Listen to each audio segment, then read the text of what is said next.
you gotten over the loss, the performance? Oh yeah, for sure. Especially when you early in the season, you gotta get them over quick.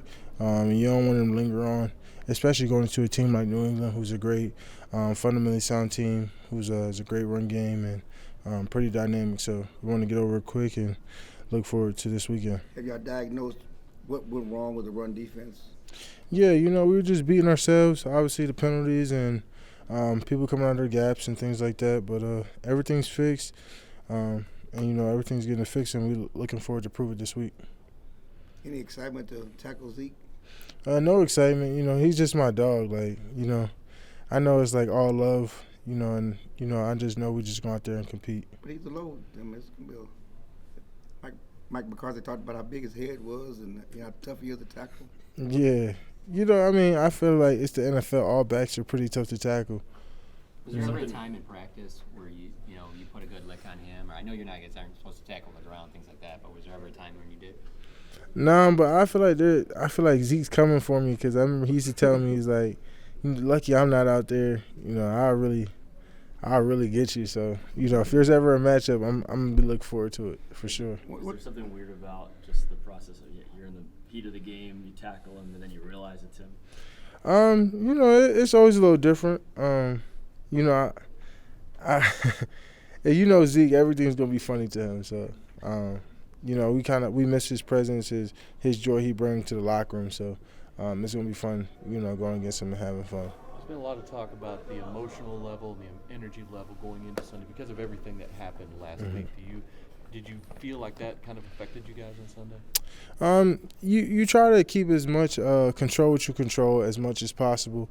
But, we're all humans. We all get affected by things, and, some people more than others. So, you never know how anyone's feeling unless you ask them, So, I can't speak for everyone. But, at least I try to focus on the game and bring everything I can to the game. So, it's just tough. The energy was off. We didn't play like who we did the first 2 weeks. So, it's something that we're looking forward to getting back to for sure. How frustrating is you guys have talked about being a great defense, and under the market of great defenses, they travel. Your great defense didn't travel. How frustrating is that you guys didn't travel and put that on tape? Yeah, it's super frustrating, especially when you look at the tape. When you strive for perfection and you're pushing for it, and you say you want to be this, have this identity, and you say you want to do these things, anyone can say it, but you got to go out there and do it. So when you don't do it and you don't play up to the standard, so it's not like who you want to be. You got to look yourself in the mirror and say, I got to be better in this phase. I got to do this in this phase. And you got to go out there and change. If we don't change, then we're just as good as anyone else, or we're never going to grow. But if you look at the face of reality and say, hey, this is who I am right now, this is who I want to be, and I go out there and fix it, then you become a better person, player, and man. So that's who we got to be. When you have a bad performance like that, what are the positives that you can take away from it? The positives of failure is that you always learn. That you never really lose. You lose in a moment, and that sucks, but the positive, you always learn. So that's what I'm saying. You never want to take a double L. You never want to lose and not learn. You always want to lose and learn and fix your mistakes, because that's why, we're human. We're players. No one's perfect. We played perfect ball, but, last week just wasn't perfect. Was there a particular play that you personally want back, would like to have back from last Sunday? Definitely, probably that first run. Definitely the read option. I feel like usually tendencies, QBs tend to just give it out on the first read option just to see how it goes. And when he pulled in and ran for that long run, that's probably one for me where I'm like, man, I know I'm a pup player, but I try to go out there and make a play. So I'm just going to go out there and just play my game and just let the plays come to me, because that's what works best. In the past 2 seasons, y'all are 9-1 coming off a loss. Who do you give credit to that? Was that just y'all as a team, or is it McCarthy? I think, the coaches can only do so much. They can put this game together, but it goes out to the players.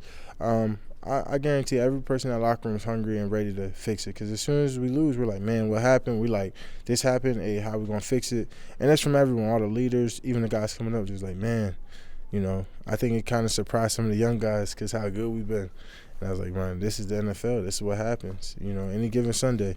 That's why you always got to come with everything you got. So I give it to all the guys, man. We want to learn and we want to get better and we want to become champions. Did y'all ever come to Jesus meeting, or did y'all have a meeting with each other? No, not yet. We usually get those around mid-season, coming off the bye week or, heading to playoffs. about our identity, where we at right now, things like that. But you know, a loss like that is like, you know, especially when you're coming up next week and these games go by pretty fast. It's like, man, hey, we got to turn the page. We got to lock in. The detail, how we were in walkthroughs, you could see how we just practiced. You could see everybody's like, we got to get back on the road. When it comes to learning, you know, teams are going to try and do different things to try and neutralize you, whether it's running at you or whatnot. Can you talk about that chess match and how you make an adjustment back? You know, it's not so much about what they do to me. It's about how I react to it. So I'm not really worried about how people challenge me. I know it's always a face and it's always a challenge of different ways of scheme, whether it's screens, draws, run away, want to do sprint pass away from me, things like that. It just matters about how good I play and how I react to it. So I don't really get fazed about it. I just try to stay patient. I know my time's coming. You know, you just got to take it as, you know, just take it with the game. You know, no one's just going to let me pass rush whatever time's the game and just say, hey, Mike, if you can win, just win, you know. Like, that's just not the reality of it. So I just got to be patient and just wait for my opportunities and make it my game, you know. Thank you, man. Thanks, Micah.